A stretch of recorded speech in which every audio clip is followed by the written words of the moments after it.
હજુ એક વાસણ જોઈશે. એ તો બોલમાં ચાલે છે. રસમાં ખાલી. હા એવું કરે લાઈન તો નાખી છે.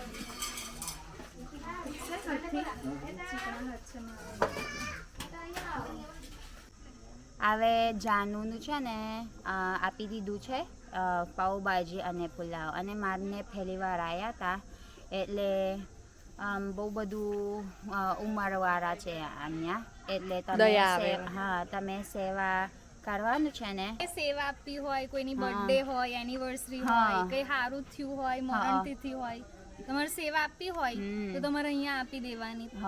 20 જણનું કે 15 જણનું ખાવા હોય તો થઈ રહે લોકો એટલા જ છે અહીંયા. બહુ સારું કામ કરો છો તમે. સારું કામ કરો તો તમે બધાય કરો સારું કામ. નામ જગ્યા મોટા પીપરિયા, મોટા પીપરિયા, ગરડેશ્વરની નજીક. ગરડેશ્વર મોટા પીપરિયા જવાનું છે.